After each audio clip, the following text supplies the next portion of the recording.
साथियों नमस्कार। उम्मीद है आप सब साथी कुशल और मंगल से होंगे। जो साथी इस वीडियो के माध्यम से अब जुड़ते रहेंगे उनसे निवेदन है कि वीडियो को मैक्सिमम दोस्तों तक आप साझा कर दीजिएगा, जिससे जितनी तेज़ी से लोग साथी जो इस पेज के माध्यम से जुड़ते जाएंगे वे अन्य व्हाट्सएप समूहों में, अन्य फेसबुक समूहों में, अन्य टेलीग्राम समूहों में इसको साझा कर देंगे, जिससे मैक्सिमम लोग जुड़ जाएं, कम समय में जुड़ जाएं, जिससे जल्दी से जल्दी मैं भी अपनी बात आप सबके सम्मुख रख सकूं। दीपक दिनेश भाई राम राम। शुक्रिया सुधा जी। हाँ मनोज बघेल भाई, थोड़ी सी लाइट कम है। उम्मीद करता हूँ आवाज़ मेरी साफ पहुँच रही होगी। माना कि अंधेरा घना है, दिया जलाना कहाँ मना है, अटल बिहारी जी की पंक्तियाँ हैं। हर हर महादेव अजय भाई, जय महाकाल शिवम भाई। अरे चंद्रवंशी भैया, आवाज़ आप तक पहुंच रही होगी, दिखने से कोई इशू नहीं है। नेहा गुप्ता जी नमस्कार। अजय भाई महादेव। शुभम शुक्ला भैया राम राम। अतुल संघर्षी भाई राम राम। महाकाल। तो दोस्तों 256 लोग लगभग जुड़ चुके हैं और सबसे पहले मैं मुश्किल से 5 मिनट आपका लूँगा। 5 मिनट के अंदर अंदर मैं इस अपनी बात को कंप्लीट कर लेता हूँ, उसके बाद मैं आप सभी के प्रश्न ले लूँगा। जय श्री कामतानाथ। सबसे पहले बात करते हैं अगली डेट की कि अगली डेट कब लगने की संभावनाएं हैं। दोस्तों बुधवार तक की कॉल लिस्ट आ गई है। अभी तक 69,000 शिक्षक भर्ती का मामला उसमें मेंशन नहीं है। इस हिसाब से चूंकि बेंच अल्टरनेट दिनों पर बैठ रही है, इस वजह से बृहस्पतिवार को बेंच बैठने की संभावनाएं नगण्य हैं। इस वजह से शुक्रवार को संभावित है, जो अनुमान लगा रहे हैं लोग, वो एवार के माध्यम से यही लग रहा है कि संभव है कि शुक्रवार को डेट अपने मामले की लग जाए। तो इस वजह से अपनी बुधवार की तैयारी के हिसाब से हम अपने अधिवक्ताओं की तैयारी लेकर के चल रहे थे, लेकिन अभी फिलहाल शुक्रवार तक अगर डेट मेंशन होकर के आती है तो उस हिसाब से अधिवक्ता की तैयारी करके अधिवक्ता को अपीयर कराया जाएगा। सबसे महत्वपूर्ण बात, अगली सुनवाई की तिथि को जो आप सबके समक्ष कन्फ्यूजन था वो आप सबके सम्मुख रख दिया गया है। उम्मीद है अब कोई भी प्रश्न अगली तिथि से संबंधित नहीं आएगा। इसके बाद में बात करते हैं सुनवाई की। दोस्तों पिछली सुनवाई पर हुआ क्या था, तमाम सारे यूट्यूब चैनल्स हैं, तमाम सारे लोगों की अपनी अपनी दंत कथाएं हैं, जो कपोल काल्पनिक बातें आप सबके सम्मुख रख दी जाती हैं। चूंकि आप भी वर्चुअल कोर्ट में मामला चलता है तो आप समझ नहीं पाते हैं, और बहुत सारे साथी अलग अलग समूहों में जुड़े हैं तो अलग अलग अपडेट्स आपको मिलती हैं। इस वजह से सबसे महत्वपूर्ण बात जो दोस्तों है वो आती है सुनवाई की। सुनवाई के बारे में मैं केवल सत्येंद्र भाई, अब मैं एकदम खुले में बैठा हूँ, अब मैं क्या बताऊँ, आवाज़ गूंज रही है, ऐसी किसी कमरे में भी नहीं हूँ मैं। तो जो पिछली सुनवाई थी, पिछली सुनवाई के हिसाब से जो बात निकल करके आ रही है वो ये निकल करके आई थी कि सबसे पहली बात 15 के जो सही बता सके हुआ क्या। ऋषभ सिंह चौहान जी, अगर आपको मेरी बातें नहीं समझ में आ रही हैं भाई मेरे, तो आप ऐसे किसी को ढूंढ लीजिए जो आपका ज्योतिषी बन जाए और आपको सारी बातें ज्योतिष शास्त्र के अनुसार बता सके। यहाँ पे आप हमसे कट टू कट बातें अगर ज़्यादा करेंगे तो ज़्यादा बेहतर रहेगा। तो सबसे पहले जो महत्वपूर्ण बात यह है कि पिछली सुनवाई में हुआ क्या था। तो दोस्तों जो आप सबके मामले में एक चीज़ निकल करके आ रही है कि ललित सर ने एक चीज़ बोल दिया था। सूर्या भाई नमस्कार। तो ललित सर ने एक चीज़ बोल दिया था कि हम पेटिशनर्स को केवल सुनेंगे, रिस्पोंडेंट को नहीं सुनेंगे, और हम सरकार को भी नहीं सुनेंगे। तो दोस्तों ये बात 615 लोगों के सम्मुख मैं स्पष्ट तौर पर कहता हूँ कि ऐसी कोई भी बात या ऐसा कोई भी रिमार्क नहीं दिया गया था जज साहब के द्वारा। क्यों नहीं दिया गया था ये भी मैं बता दूं। अगर ऐसा कोई रिमार्क दिया गया होता तो आप मुझे एक सिंपल सी चीज़ बताइए कि केवी विश्वनाथन सर किस प्रकार से बोल लेते। मैं भी या मेरी टीम भी वहाँ पर रिस्पोंडेंट है, ना कि पेटिशनर। पेटिशनर वहाँ पर केवल और केवल शिक्षा मित्र हैं। तो अगर केवल शिक्षा मित्रों के वकीलों के सुनने की बात होती तो वहाँ पर केवल और केवल शिक्षा मित्र के वकील सुने जाते, ना कि as a respondent Shivendra Pratap Singh के या राघवेंद्र प्रताप सिंह के या किसी अन्य के वकील सुने जाते। तो ये बात, आधी बात जो आपको बता करके गुमराह किया जाता है, इस गुमराहपन को आप छोड़ दीजिए। ये बात हो गई कि सुनवाई में हुआ क्या था। इसके बाद एक और बात निकल करके आती है, केवल शिवेंद्र प्रताप सिंह नहीं, एक आशीष सिंह है, बीएड के ही हैं साथी, उनके टीम की तरफ से विभा मखीजा मैम भी 2-3 लाइन बोलने का प्रयास किया उन्होंने, हालांकि वो आखिरी में बोल रही थी। इस वजह से ललित सर ने उनका रिमार्क लिया और कहा कि आपको आगे मौका मिलेगा। तो एक सामान्य सी चीज़ आप समझिए कि रिस्पोंडेंट के रूप में आप मुख्य पार्टी हैं। एक और चीज़ निकल करके आती है, आपको ये बताया जाता है कि आप थर्ड पार्टी हैं। तो दोस्तों, आप ये बात अपने दिमाग से बिल्कुल निकाल दीजिए कि आप थर्ड पार्टी हैं या कुछ भी हैं। आप मुख्य साथ 156/2019 को भी चैलेंज किया गया है। इस वजह से जब भी अधिवक्ताओं को मौका मिलेगा तो 156/2019 के अधिवक्ता सिंपल और सामान्य रूप से वहां पर एज अ रिस्पोंडेंट आकर के बोलेंगे। अब इसके बाद में बात आती है एक और चीज़। सबसे पहले जो सबसे महत्वपूर्ण बात निकल करके आ रही है कि दूसरी एक और महत्वपूर्ण बात ये थी कि जज साहब ने अंत में क्या बोला था कि लोगों को ये लगने लगा कि जो केस है वो पूरा पूरा निगेटिव जा रहा है या 40-45 के फेवर में जा रहा है। मैं भी लिंक के माध्यम से ही जुड़ा था। आप सबको एकदम स्पष्ट रूप से बताना चाहूँगा कि जीता ठाकुर जी कह रहे हैं नेतागिरी क्यों दिखा रहे हो। भाई मेरे, अगर मैं सही बात बता रहा हूँ आपको नेतागिरी लग रहा है तो जो ये चश्मा आप लगा करके रखे हैं ना, ये अंधभक्ति का चश्मा जाकर के उन्हीं के चरणों में रखाइए जिनके अंधभक्ति का चश्मा आपके श्री चरणों में विराजमान है। जो वर्चुअल कोर्ट में हुआ था, वर्ड टू वर्ड शब्दशः बता रहा हूं, अगर कोई एक शब्द इसमें से इधर उधर साबित कर देगा तो अपना अभ्यर्थन मैं वापस ले लूंगा। तो सामान्य सी चीज आपको बता रहा हूं, तो वो सामान्य सी चीज सिंपल शब्दों में आप समझ लो। नहीं समझना है, बहुत पतली गली खुली हुई है, बहुत पतली गली से निकल लो। इसके बाद बात निकल करके आती है कि रिस्पोंडेंट के रूप में आपको मैंने बता दिया है। इसके बाद में बात आती है सारे अधिवक्ताओं को सामान्य तौर पर म्यूट कर दिया गया था। बिल्कुल सही बात है, सबको म्यूट कर दिया गया था। लेकिन उसी में आपको पता होना चाहिए कि बेंच सेक्रेटरी को फोन करके जब एओआर का, सीनियर अधिवक्ता का और क्लाइंट का, इन तीनों का हर सुनवाई से पहले व्हाट्सएप ग्रुप बनता है। आज ये को स्पष्ट तौर पे बता दे रहा हूँ रणनीति के लिए। इस व्हाट्सएप ग्रुप में सीनियर अधिवक्ता, एओआर और क्लाइंट रहता है। इसी ग्रुप में यदि सीनियर अधिवक्ता को लगातार बहस के दौरान कोई प्रश्न पूछना हुआ या कोई ऐसी बात पूछनी पड़ गई जो लगातार, जैसे पटवालिया सर उस दिन बहस में बात रख रहे थे तो विश्वनाथन सर को एक सामान्य सी चीज़ पूछनी पड़ गई, तो उसी ग्रुप में उन्होंने पूछा। उसी समय पे हम लोगों ने उनसे रिक्वेस्ट किया कि sir please emphasis on modification. तुरंत उन्होंने बेंच सेक्रेटरी को फ़ोन किया, अपना माइक अनम्यूट कराया, अपना माइक अनम्यूट करा करके उन्होंने मॉडिफिकेशन पर अपनी बात रखी। तो इस सामान्य सी चीज़ को आप समझिए कि यदि आप अधिवक्ता के साथ सीधे सीधे जुड़े हुए हैं तो जिस भी समय पर आप चाहेंगे आप अपनी बात को रखवा पाएंगे। चूंकि अन्य टीमों के भी अधिवक्ता थे, बड़े बड़े नाम थे, यदि वे सभी चाहते तो ऐसा प्रयास कर सकते थे। क्यों नहीं किया ये मैं बात नहीं जानता हूं। हाँ, हालांकि करना चाहिए, लेकिन एक निवेदन और करना चाहूँगा। इसमें एक कम्युनिकेशन गैप बहुत बड़ी चीज़ है। यदि आप दिल्ली में रहेंगे, यदि आप अधिवक्ताओं के चैम्बर में रहेंगे, हालांकि खतरा है मैं मानता हूँ, लेकिन वहाँ पर होने के बाद आप कार्यों को बेहतर कर पाएंगे। यदि लोगों ने जिम्मेदारी ली है, लोग आपसे पैसे ले रहे हैं, तो मैं उम्मीद करता हूँ कि वे सभी उस पैसे को केवल अधिवक्ताओं को मत दें, वो अधिवक्ताओं से काम लेने के लिए वो प्रयास करें, अधिवक्ताओं से काम निकालें, अधिवक्ताओं पर पिंच करें। तो इस वजह से सामान्य सी बात थी कि यदि आप अधिवक्ता के माध्यम से चीजें रखवाएंगे। इसके बाद बात आती है बीएड मैटर पे। आप सबको एक सामान्य सी चीज बताऊंगा, पीएस पटवालिया सर पूरे दिन बीएड मैटर पर बहस करते रहे। अंत में उसी बीएड के माध्यम से घुमा करके उन्होंने एक बात पे लाने की कोशिश की, चूंकि large number of candidate BEd student के हैं, इस वजह से लार्ज नंबर ऑफ कैंडिडेट के कारण कट ऑफ रेज किया गया है।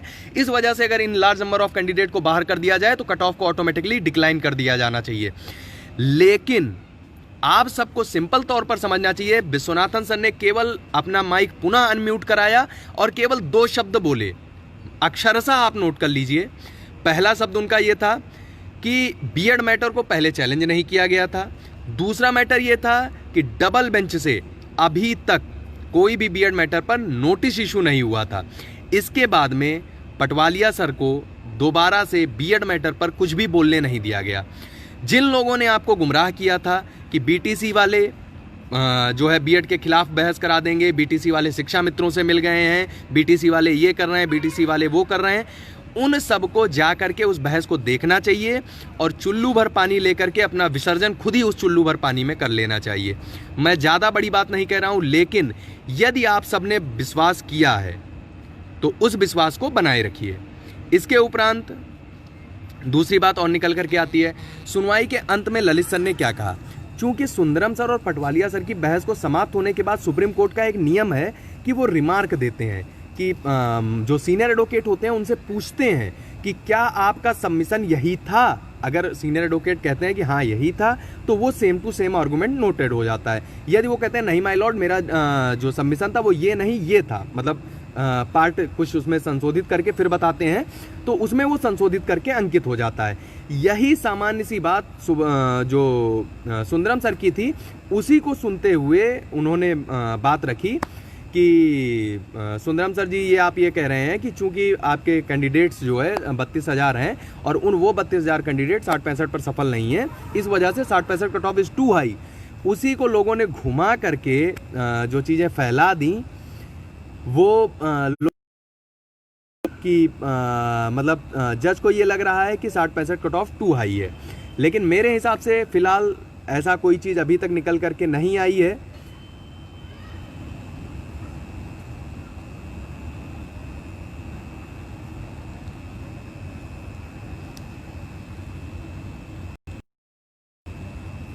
जो ऐसी कोई चीज़ निकल करके आए कि जिसके माध्यम से मतलब कहीं से भी कट ऑफ पर कोई समस्या ऐसी चीज़ दिख रही हो।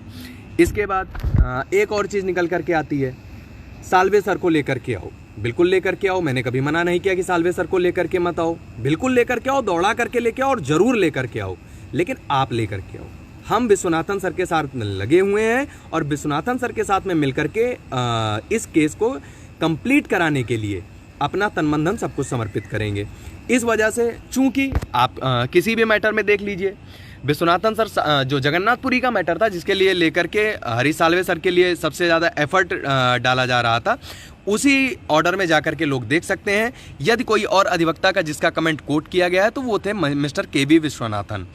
तो आप किसी भी अधिवक्ता के ऊपर डिपेंड मत रहिए। केवल एक अधिवक्ता के बस का नहीं है कि 10-10, 12-12 अधिवक्ताओं को काउंटर कर सके। आपको एक से अधिक अधिवक्ता की जरूरत होगी।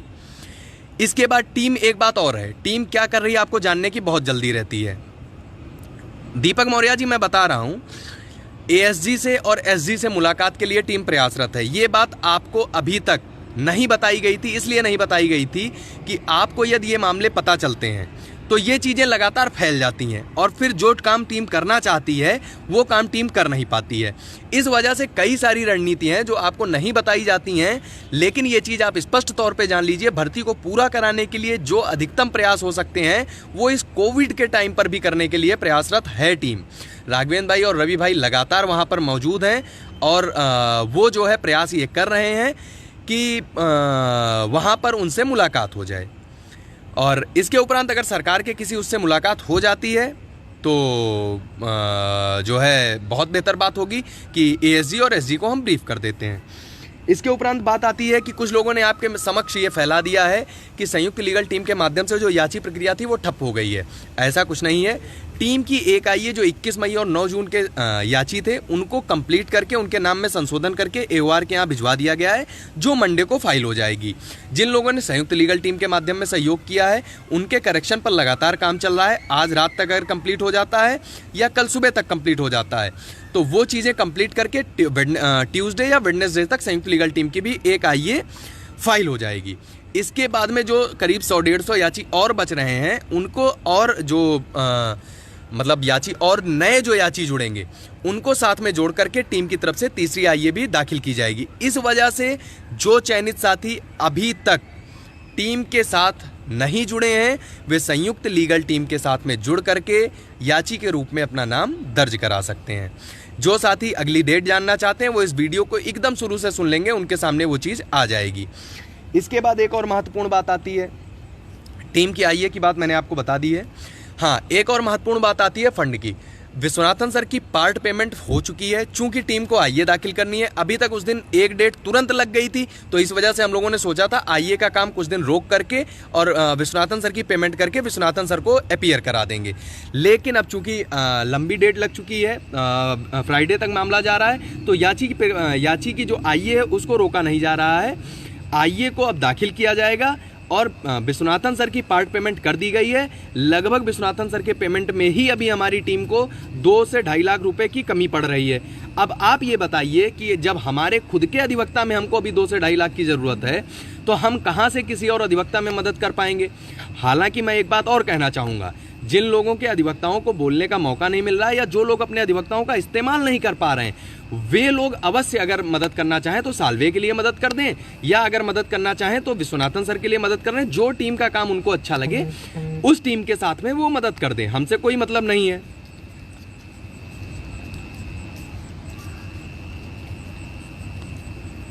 तो इसके बाद में दूसरी महत्वपूर्ण बात आती है, अधिवक्ताओं की जो फीस स्लिप है वो आपके बीच में है। जितने अधिवक्ताओं की जो पेमेंट होती है वो भी आपके सामने सारी चीज़ें रख दी जाती हैं। कोई भी चीज़ आपके बीच में ऐसी नहीं है जो आपको गुमराह कर सके। टीम पूर्ण पारदर्शिता के साथ जब आपके साथ कंधे से कंधा मिलाकर कार्य कर रही है, तो उम्मीद करता हूं कि कोई भी साथी बिना किसी संदेह के टीम के ऊपर भरोसा रखकर जल्द से जल्द जुड़ेगा और टीम को प्रॉपर रूप से फंड अवेलेबल कराएगा। आप एक बारे में निश्चिंत रहिए कि हमारी टीम केवल और केवल भर्ती हित के लिए काम करेगी। भर्ती से इतर कोई भी कार्य टीम के द्वारा नहीं किया जाएगा।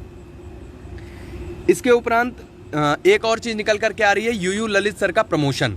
हालांकि ये बहुत अच्छी बात है कि यूयू ललित सर का प्रमोशन हुआ है। भानुमति जी, जस्टिस भानुमति मैम रिटायर हो रही हैं, इस वजह से उनका जो है वो प्रमोशन के बाद वो रिटायर होंगी, तो ललित सर का प्रमोशन हो जाएगा। तो इस प्रमोशन से केस पर कोई फर्क नहीं पड़ेगा, ना कि वो केस से मतलब हटने का या कोई ऐसा सीन अभी तक नहीं बन रहा है जिसके माध्यम से केस पर कोई नकारात्मक असर पड़ने की संभावना दिख रही हो।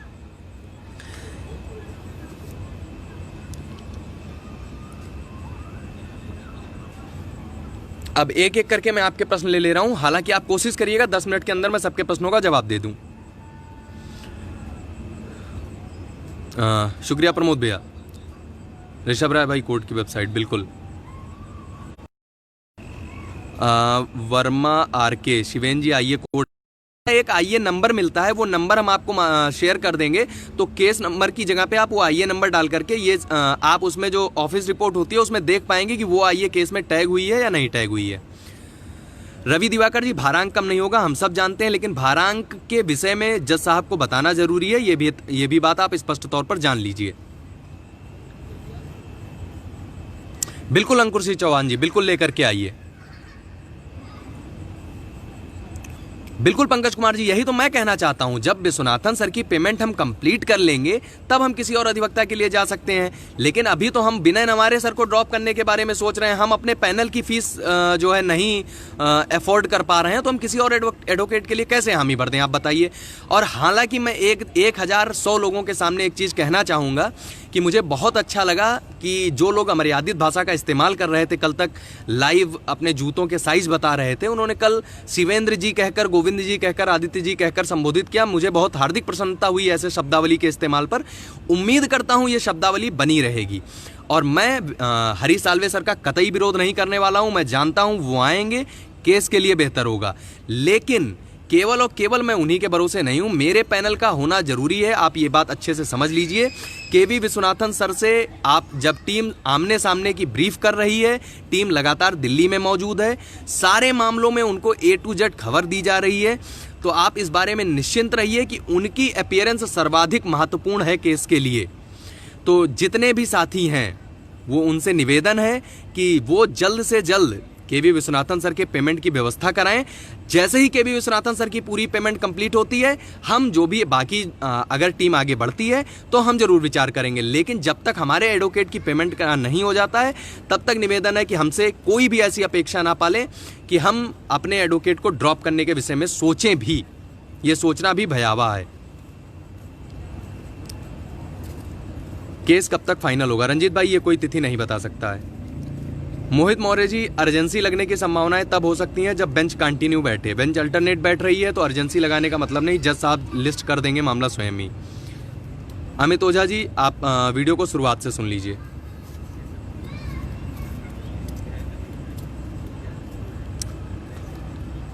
विशाल विक्रांत जी, बता दिया है मैंने। जल्दी जल्दी आप अपने प्रश्न रख लीजिए भैया।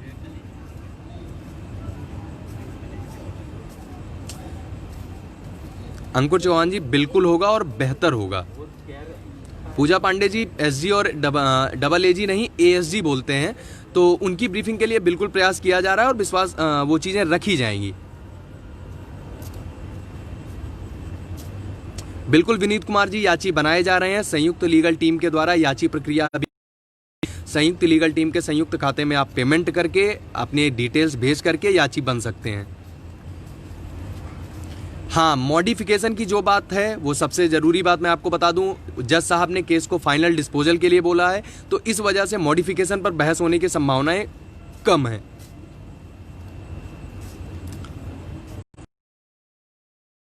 मैं वीडियो को ख़त्म करने वाला हूं, तो इस वजह से जल्दी जल्दी अपने प्रश्न रख लीजिए। केस की कॉज लिस्ट आप लगातार चेक कर लिया करिए। केस की कॉज लिस्ट में केस मेंशन हो जाएगा, आप सबको स्वयं पता चल जाएगा। अभी कोई भी डेट केस में नहीं लगी है। पिछड़ा आयोग के मामले के लिए टीम के कुछ साथियों को लखनऊ भेजा जा रहा है। लखनऊ की तरफ से जब तक डेटा नहीं भेजा जाएगा तब तक पिछड़ा आयोग से मामला निस्तारित नहीं किया जा सकता है। नीरज राजपूत जी, अगली डेट अभी कोई नहीं लगी है। सब तो ठीक है, दाढ़ी बनवा लो। हाँ भैया, इस बारे में विचार किया जाएगा। बिल्कुल महादेव भैया, जल्द ही विजयश्री प्राप्त होगी। उम्मीद करता हूं आप सबके सभी प्रश्नों का जवाब आपको मिल चुका होगा और इस चीज़ के लिए निश्चिंत रहिए, टीम की तरफ से कोई भी कमी नहीं छोड़ी जाएगी। अब आपको सारी वास्तु स्थिति से अवगत करा दिया गया है। उम्मीद करता हूं विश्वनाथन सर के लिए जो यथासंभव मदद होगा सभी चयनित साथी उस मदद को उपलब्ध कराएंगे और जितनी जल्द से जल्द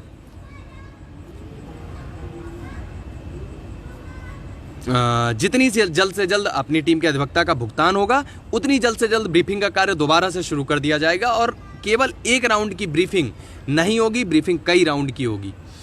तो विश्वास रखिए, जो लोग दिल्ली में हैं, अपनी जान के रिस्क पर दिल्ली में हैं, वो किसी न किन्हीं कारणोंवश उनके लिए भर्ती अपने किसी भी चीज़ से ज़्यादा महत्वपूर्ण है। और मैं अन्य सभी लोगों का आह्वान पुनः एक बार आप सबके 1000 लोगों के माध्यम से करना चाहूँगा, जो लोग इस मामले में भाई ब्रीफिंग में मदद करो एक दूसरे एडवोकेट की। मयंक शुक्ला जी, मैं यही कहने वाला था कि जितनी टीमें हैं, जितने टीमों के नेतृत्व करता हैं, वे सभी जल्द से जल्द दिल्ली पहुँचें। यदि केस में आप कुछ सकारात्मक चाहते हैं तो जितनी जल्दी हो सके आप दिल्ली पहुँचें, क्योंकि अधिवक्ता से आमने सामने की मुलाकात, अधिवक्ता से आमने सामने की ब्रीफिंग इस केस के लिए अत्यंत महत्वपूर्ण है। आपका विपक्ष जो है वो लगातार दिल्ली में डटा हुआ है। संयुक्त लीगल टीम के अलावा अभी तक कोई भी टीम दिल्ली की धरती पर नहीं आई है। ये बात बहुत दुखद है। सबको नौकरी चाहिए, तो प्लीज़ हाथ जोड़कर करबद्ध निवेदन है, जल्द से जल्द दिल्ली पहुंचिए और ज़बरदस्त ब्रीफिंग कराइए और मिल करके लड़ते हैं और विजयश्री दिलाते हैं। हर हर महादेव। एक लक्ष्य नियुक्ति पत्र और अंत में फिर वही कहूँगा, चिंता नहीं बवाल की, जय हो महाकाल की।